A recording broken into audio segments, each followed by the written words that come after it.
Assalamualaikum warahmatullahi wabarakatuh. Kalayan hormat, wali kelas 11 IPS 1 nyaeta Ibu Iis Mulyawati. Nu dipika hormat, Ibu Yeliza Fajriah salaku guru pangajar Basa Sunda. Sareng rerencangan sadaya kelas 11 anu dipika cinta. Puji sareng syukur hayu urang sami-sami panjatkeun ka Gusti Allah Nu Maha Esa anu parantos maparinan urang sadaya nikmat kasehatan serta kasempetan. Kukituna urang sadaya tiasa patepung lawung patepang raray dina ieu kasempetan. Teu hilap sholawat sinareng salam mugi tetep dilimpahkeun ka junjungan urang sadaya Kanjeng Nabi Muhammad sallallahu alaihi wasallam.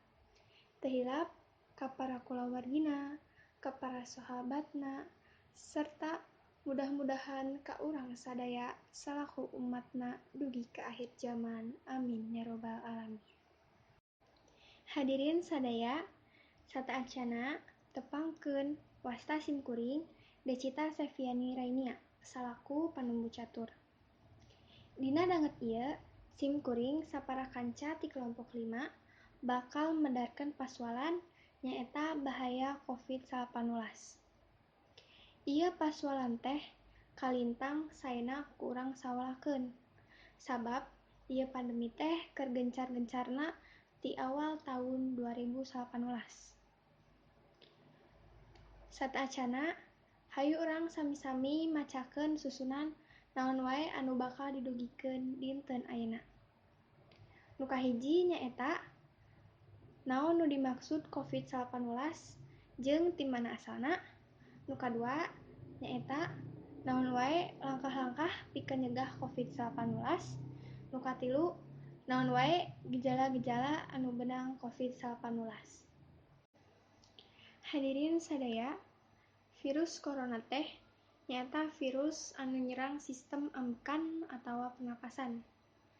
Kasakit ieu teh disebabkeun ku infeksi virus nyaeta COVID-19.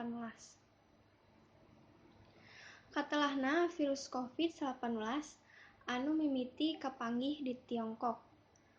Anu basa Sundana mah disebutna usum sasalad. Disebut kasakit anyar lantaran memang anyar-anyar kapanggihna. Komo upama dibandingkeun jeung kasakit urang Sunda baheula mah. Kasakit anu nyerang sistem ambekan atawa pernapasan upamana paling-paling oge beungek atawa eungap. Sakitu wae anu bisa didugikeun ku simkuring. Saterasna nyaeta poin nu kadua nyaeta naon wae langkah-langkah pikeun nyegah COVID-19 bakal didugikeun ku Anggita Puspanirwana. Mangga kanggo Anggita macakeun. Hatur nuhun ka Anggita Puspanirwana anu tos ngadugikeun langkah-langkah naon wae pikeun nyegah COVID-19. Mugia urang sadaya kedah nerapkeun dina kahirupan urang sapopoe.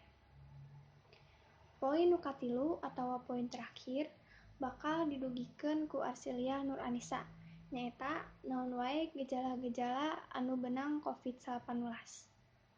Mangga kanggo Arsilia.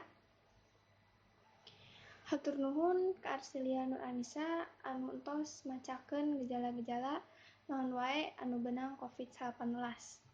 Kukituna urang tiasa ngahindar jeung social distancing. Hadirin sadaya, mung sakitu wae anu bisa didugikeun ku simkuring sareng rerencangan ti kelompok 5. Hapunten bilih aya kalepatan sareng kakirangan. Akhirul kalam, wabillahi taufiq wal hidayah. Wassalamualaikum warahmatullahi wabarakatuh.